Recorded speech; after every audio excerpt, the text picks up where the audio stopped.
Hello, and welcome to The Business Behind Small Business, the show that reminds you that just because you own a business doesn't mean you're a business owner.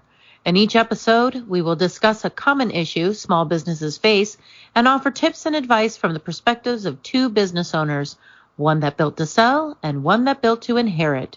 We are your hosts, Sevana Stone and Chloe Lee. There's a lot of business behind small business, so let's get to it.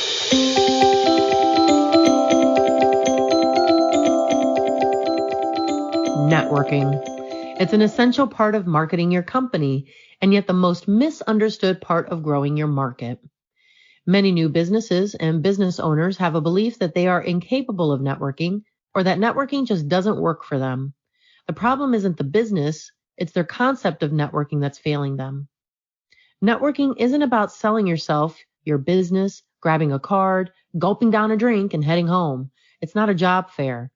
Networking is an opportunity to get to know each other's businesses outside of a professional setting to see if you may be a good match for referrals or for business. Before we begin, we should note our disclaimer. We are not licensed financial experts, nor do we give financial advice.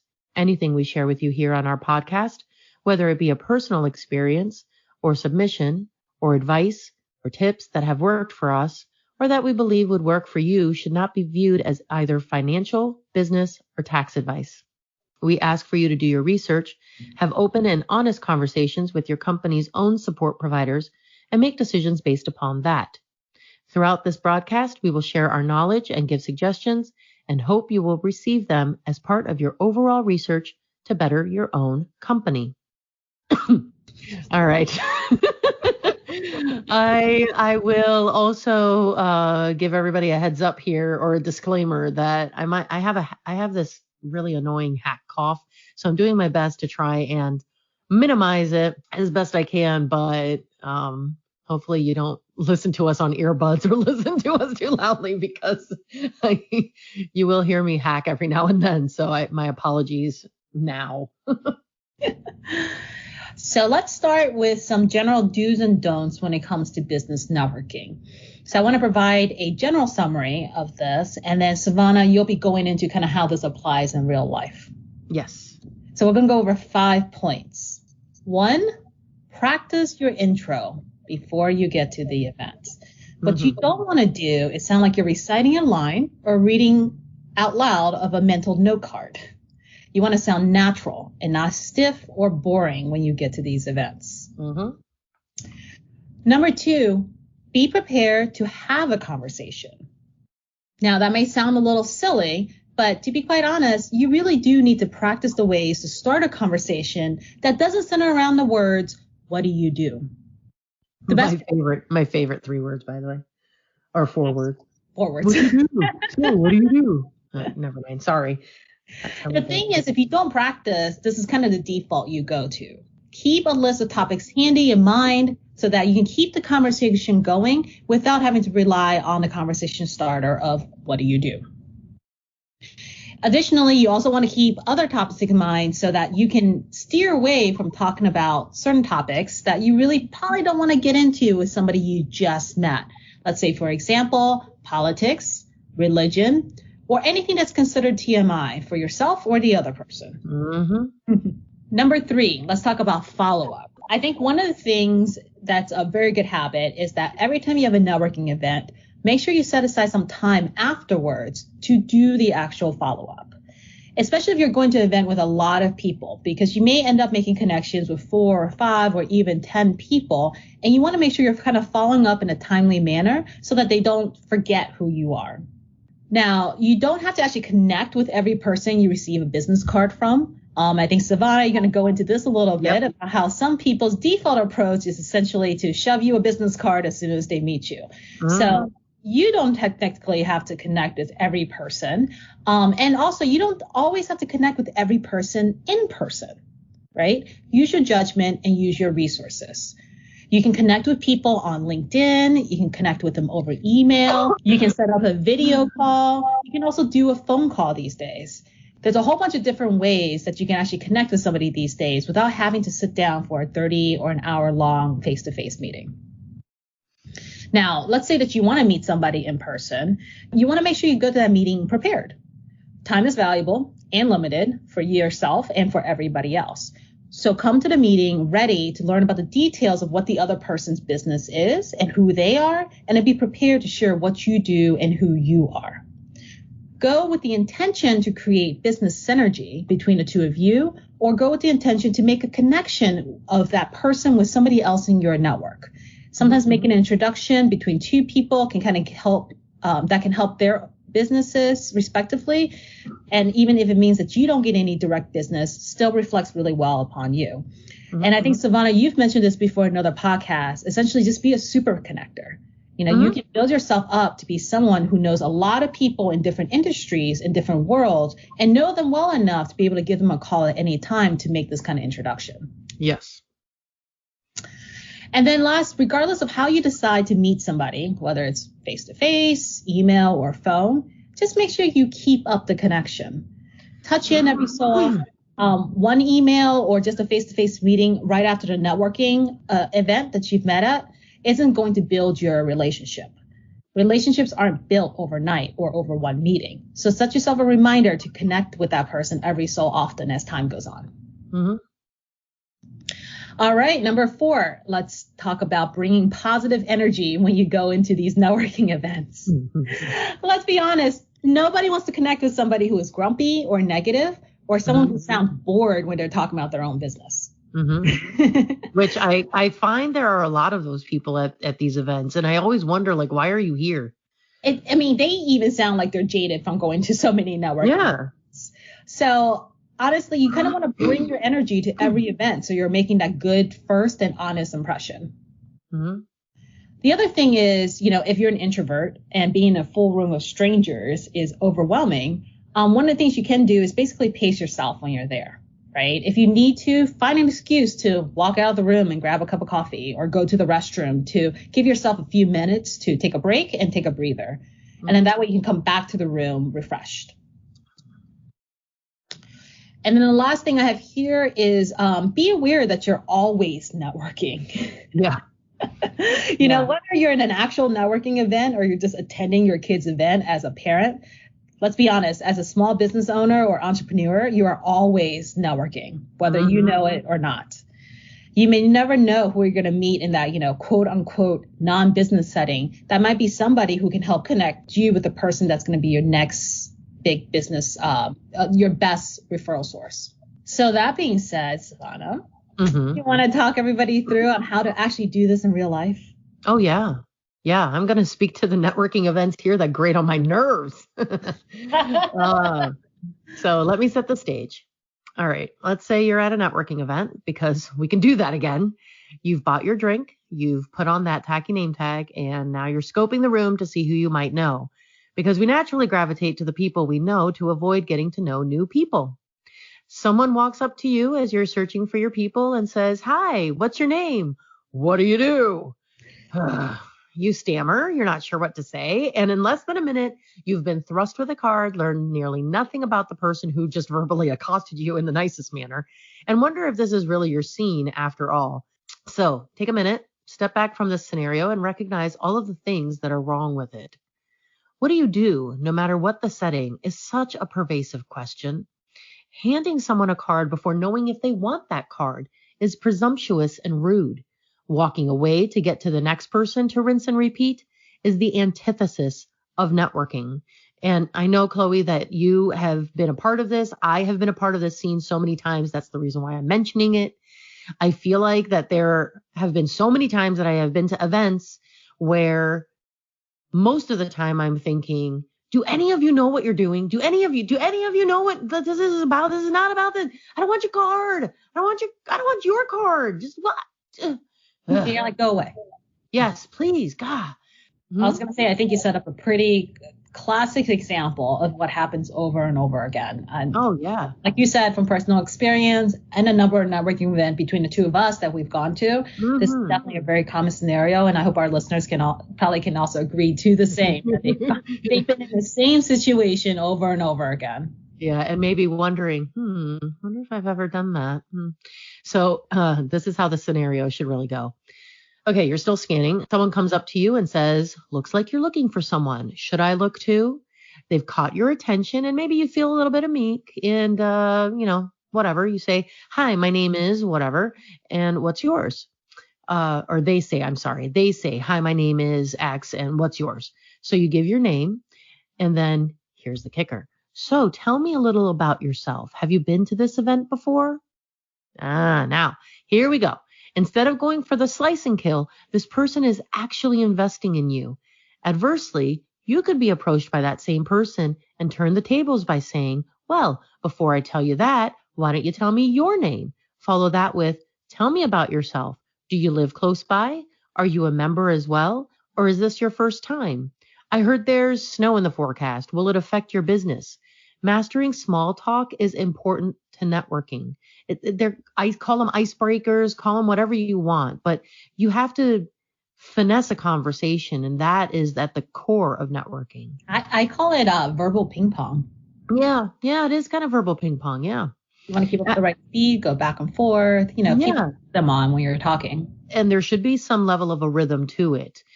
And if there isn't, if it seems disjointed, and you're feeling like, okay, or maybe you're just feeling like you're ready to move on, you can say, it's been such a pleasure learning about you.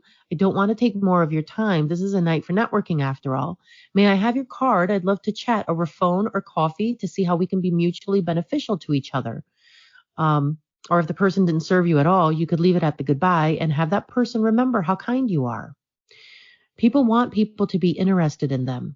By asking pointed questions, you're showing an interest and learning about how closely your businesses could interact. Maybe there aren't any sparks between the companies, but what you're establishing here is a reputation of respect. Chances are you're building your circle, and the small business world is small. Building a reputation births an experience, and that experience will then develop into a connection in what you are building, a network. Now, when the question does come to the, so what do you do phase, this is another opportunity for you to elicit conversation. For example, if I answered that question by saying, I keep people from going out of business, you're likely going to be interested. You're going to ask me how, and boom, conversation started. When you respond with how you create results, you cut out all that middle fluff that a person wouldn't have remembered anyway, and position yourself as the most interesting person in the room. That's something you would remember. You wouldn't remember, I sell insurance. Oh, no. I mean, what if you said, I keep people out of jail? I don't know. What do you mean if you keep people? How do you keep people out of jail? Well, I sell them a tight business insurance, and that keeps them from, compliances and lawsuits and everything else. I don't know. And that's the thing, right? Like, you have to practice this. Otherwise, if you don't practice this and somebody comes to you and they say, what do you do? Like, your first instinct is to tell them what you actually do versus the result of what you do. Yeah.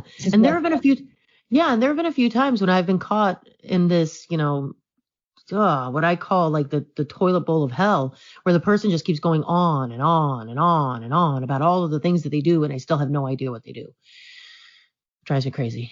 But what you could do is ask that person who they would like to be connected to, because now you just made them special. You made them feel like they are your only interest right now.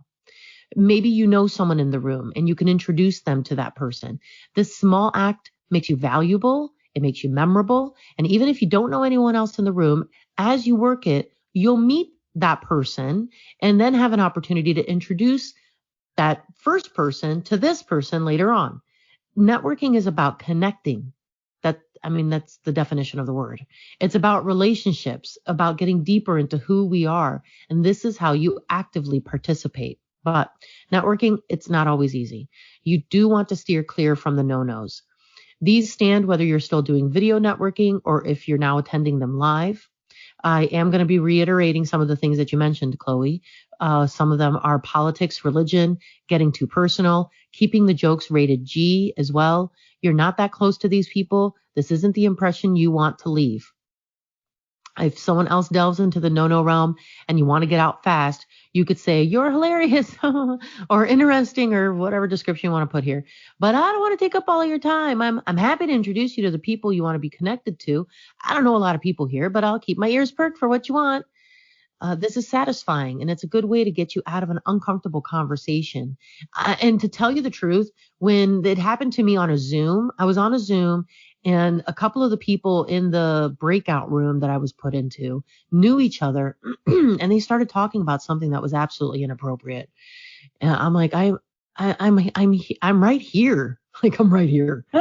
Like you guys can see me. Actually, like even, I mean, even not in a Zoom, but let's just say like, even just in a live networking event and you're kind of broken off like in a group. Yeah. Sometimes like if that group of people knows each other, they'll start talking about a conversation about something that either is an inside joke or, like you said, could be totally inappropriate. So certainly don't do that to other people too. Right. Yeah. I would say that if you're in a small group and you're talking and you notice that somebody looks like they're a little left out, include them in the discussion.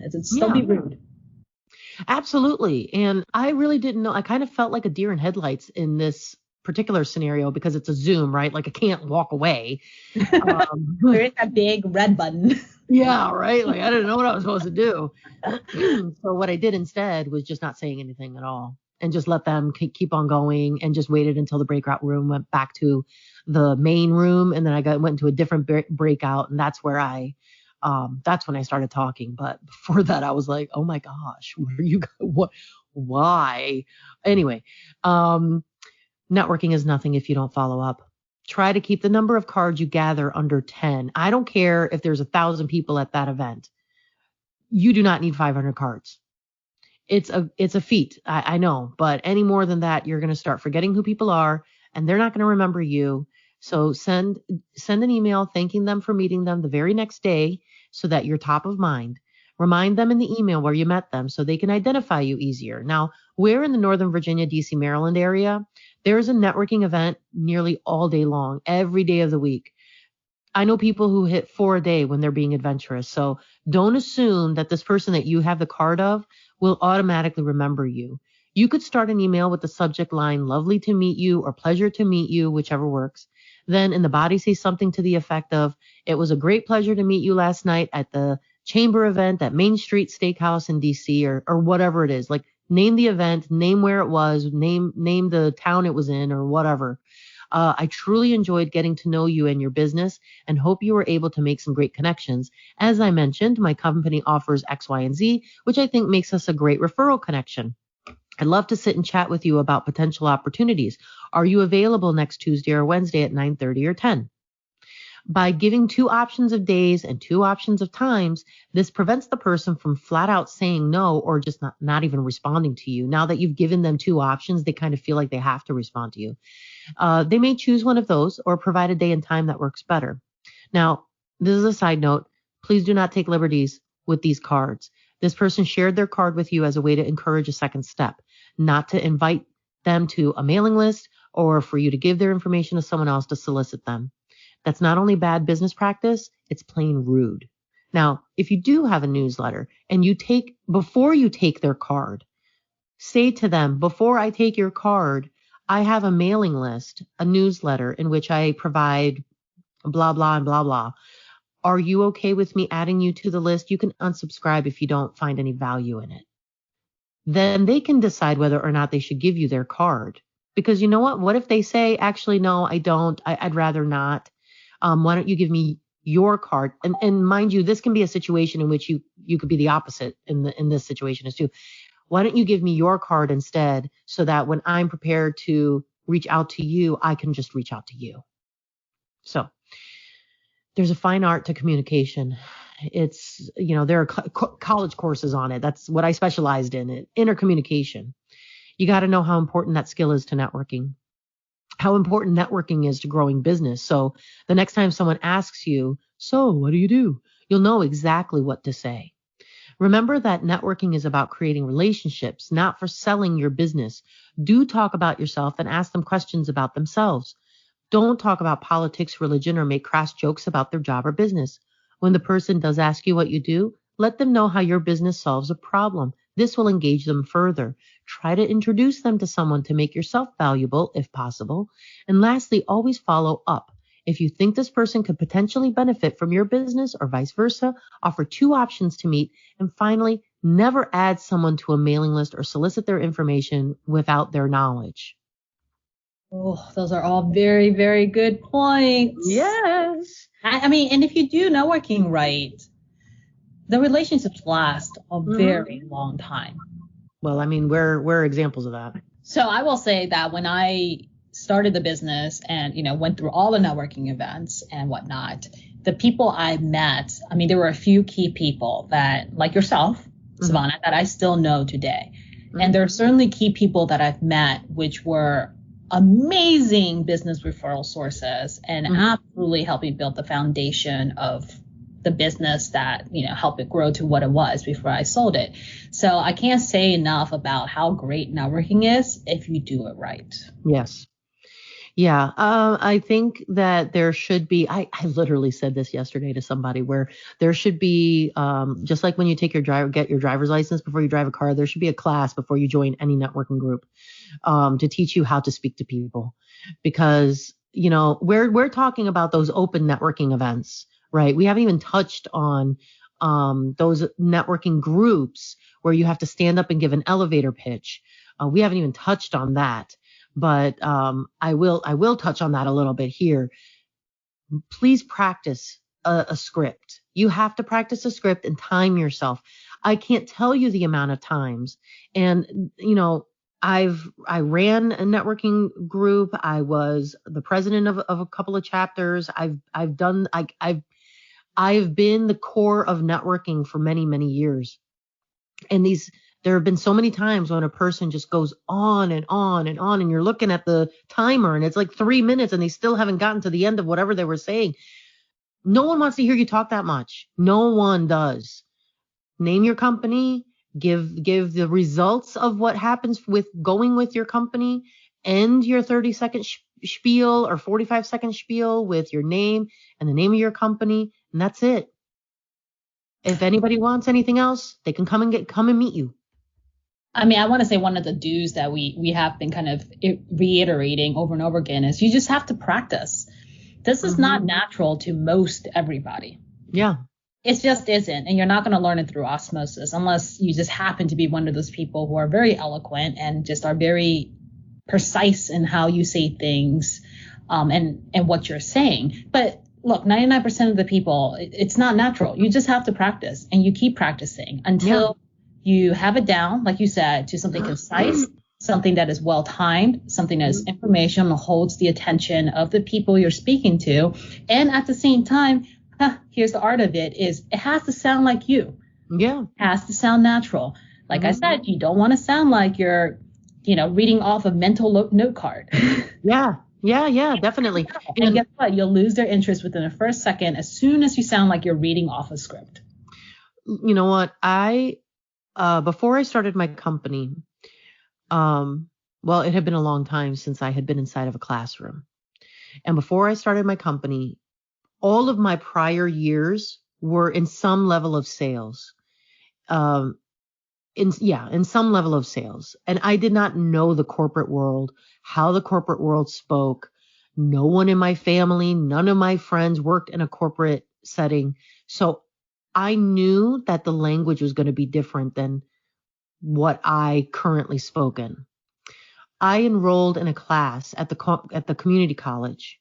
I enrolled in an intercommunication and public speaking classes, rather. Not because I don't know how to speak, not because I'm afraid to speak, not because of any of those reasons, but mostly because I wanted to know how to speak more professionally. That was the greatest investment I could have ever made. And listeners, if you are struggling at all, take advantage of your local community college and see if you can take an intercommunication class. It really drills into you how to communicate with people effectively and how to get your point across with less words. It was the greatest investment I could have made, because the way I spoke prior I spoke like a normal person, right? I spoke like a layman, but I didn't know how to corporate speak. I didn't know how to professional speak, and it taught me how to. And it will also teach you when you go into networking, because when you're networking, yes, everyone is there to get to know each other, but they're also there to get to know each other's businesses. Everyone's there for the unspoken reason of connecting their businesses, further their businesses. But no one wants to talk about their businesses, right? Like, you're all there for your business, but you don't want to be there. You don't want to be there saying that you're there for your business. So you got to figure out how to talk about your business without talking about your business. That's actually such a good way of putting it. That is kind of the underlying approach. If you are a great networker, is somehow you find a way to leave an impression about who you are and what you do without telling others who you are and what you do in exact words. Yep. And that's, again, takes practice. Right. Mm-hmm. And at the end of the day, like you also want to, we're not saying that you need to turn yourself into somebody you're not in order to go to networking events. Right. You don't want to manipulate people or come be like a sleazy salesperson who's always looking for, what others can do for you before you can do something for them. Mm-hmm. Right. We're saying that, you need to practice and find a method that is a good balance that allows you to be who you are and also achieve your business goals. Mm-hmm. And you always want to be genuine, sincere, because guess what? Business owners, hey, we're smart people, right? We know right away when somebody's coming at us and we're being sold to. And as soon as that happens, all of the attention turns off. You're not going to ever listen to that person again. So be sincere, be yourself, be genuine in what you're doing. Mm-hmm. Yeah. And we have so much more to say about this, which is why this is a 4-part series. And this is the first in the 4-part series, because it requires a lot of attention. If you do not put your best foot forward, if you do not know how to initiate business, you're not gonna, it doesn't matter anything else. Nothing else matters if you don't know how to communicate. So in each episode, we like to connect a famous example to our discussion to help you relate our talking points on a more global or well-recognized scale. Sometimes we use exact examples of either famous persons or successful business owners of today or in history, and sometimes we use examples of people who inspire us and have inspired today's discussion. So my famous example is Jimmy Fallon. Oh. So according to a Business Insider article, Jimmy Fallon, so for those who don't know him, who doesn't know him? Well, you never know, right? Maybe. Okay, yeah. But let's just say, so a little bit about him. And what's so great about him is that within a span of 5 years, only 5 years, he went from being a SNL, Saturday Night Live alum, who wasn't actually doing that well in Hollywood when he tried to go after a movie career, to basically being a late night star of NBC's The Tonight Show. And none of this was done by accident. So according to Jimmy Fallon, his rise to being host on one of the most respected franchise in the entertainment industry was really due to his intense and intentional focus on building relationships with people who can advance his career. He also proved that this type of networking doesn't actually have to be Machiavellian manipulation and can actually be done through a genuine interest of personally connecting with influencers. So Jimmy Fallon actually started his career doing comedy in small clubs while he was a computer science major in college. Okay. I can't imagine him being a computer science. Sounds like a hilarious subject. He must be the funniest one in his class. Maybe. But at the same time in college, he also interned at a New York alt weekly company, and his former boss passed on his audition tape to a colleague of his in LA, who was an entertainment agent by the name of Randy Siegel. Randy herself was only 26 years old then, but she was already making her way through SNL with some clients like David Spade and Adam Sandler. She absolutely loved his audition tape, gave him a call, and was impressed by Jimmy Fallon's enthusiasm and knowledge for the comedy industry and agreed to take him on as a client. Jimmy Fallon himself actually ended up quitting college about one semester shy of graduating because he was so set on getting a role on SNL. After 2 auditions, because he completely bombed the first one, he finally made it into SNL. And then while he's at SNL, he made connections that would actually later define his career. Mm-hmm. The first connection is on SNL, the producer, Marcy Klein, really took a liking to him and actually recommended that he make his way into the show's famous creator, Lorne Michaels, and his exclusive SNL after parties. And to do that, she actually gave him a really good tip, which is make sure that you thank Michaels after every show. And that's exactly what he did. After every single show, he thanked him. And then eventually, Michaels invited Fallon for drinks with him and all his celebrity friends. And then they became friends after a while. So once they became friends, a few years later, Fallon actually left SNL, right? So in 2004, he left SNL because he wanted to pursue a movie career and actually just ended up being on a few flops, really. Yeah. So he just wasn't doing very well for himself. And so 5 years later, in 2009, when a seat on the NBC late night show opened up after Conan O'Brien left, Michaels was the one that convinced Fallon to actually take that seat. Then after that whole drama, which I don't know if you remember about the Tonight Show, like O'Brien was on it for like a minute. Yeah. Jay Leno had to come back. Michaels. I remember it. That was historic. That's an episode on the Business Behind, or no, not the Business Behind Small Business, because that's us. That was Business Wars. It was a whole series of episodes on Business Wars. Oh man, that was drama. And I mean, we need to see the behind the scenes, but that was definitely drama surrounding that. But while that happened and Jay Leno came back for that time period, Michaels was the one that decided that Jimmy Fallon should take that position. And that is how Jimmy Fallon took over the Tonight Show. And then even when he did take over, Jimmy Fallon was really smart. He actually made it a point to connect with Jay Leno and actually called Jay Leno often for advice. And in an interview that Jay Leno did for Men's Magazine, this is what he had to say about Jimmy Fallon. He said, quote, most people in show business think they know everything. They really don't listen to anybody else. They just wait for the other person to stop talking. Respectful is the best word I can use for Jimmy. End quote. All right. So it's really no, I guess, mystery on how Jimmy got to his success as quickly as he did. I mean, he was incredibly smart about reaching out to the right people. And his general approach to everybody else that he comes in contact with is basically never to create any bad blood. And even though in these late night shows, there's a lot of competition, there's a lot of other competing shows, he makes it a point to never speak badly about any of his competitors, including Jimmy Kimmel or Stephen Colbert. That's good. Naturally, we can all say that his work ethic and his approach worked, because in 2004, or as of 2014, he's attracting 4 million viewers to each one of his shows. Wow.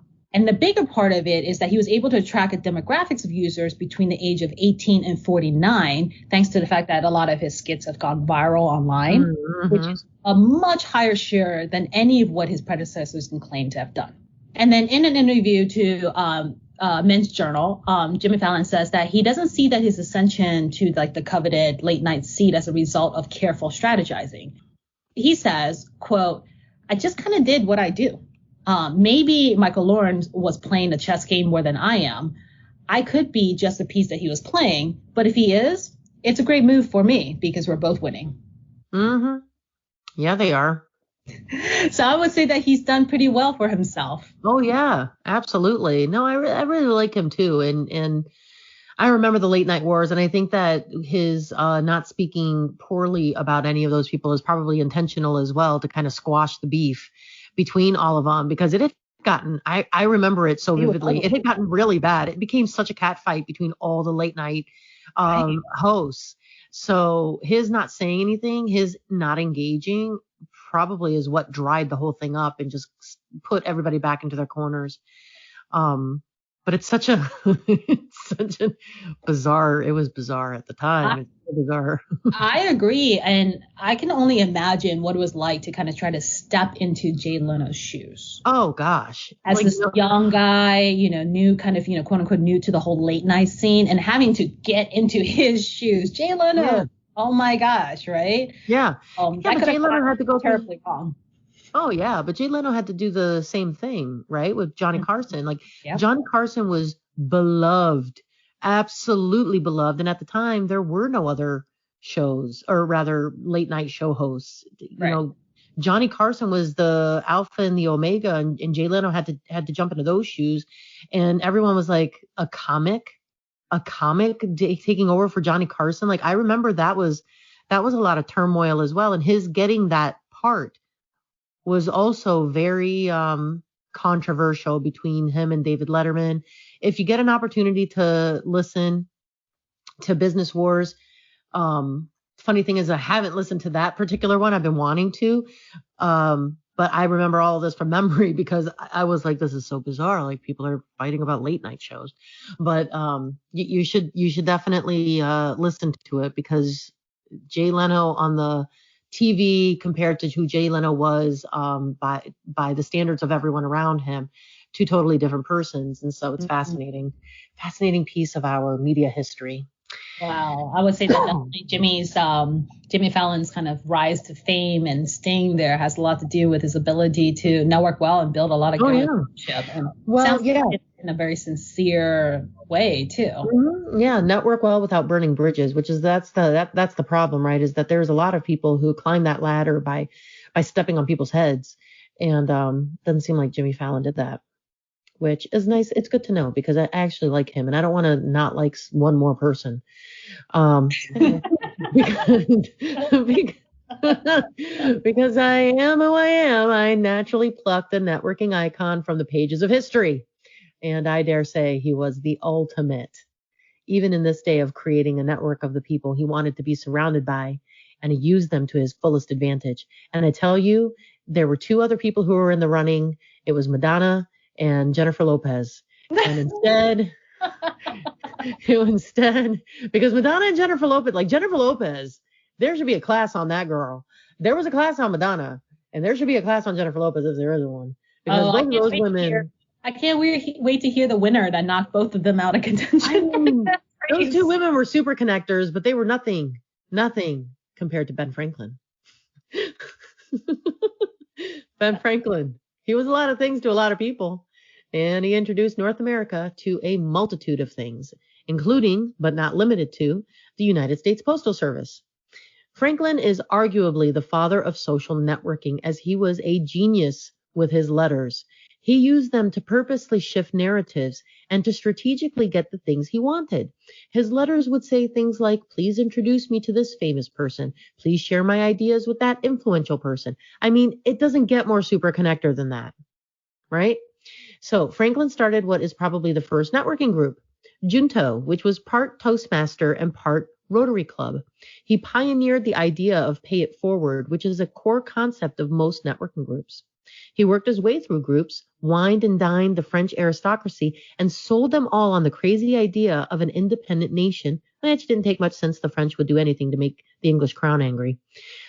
For all intents and purposes, Ben Franklin was the PR super connector Washington needed to win the revolution.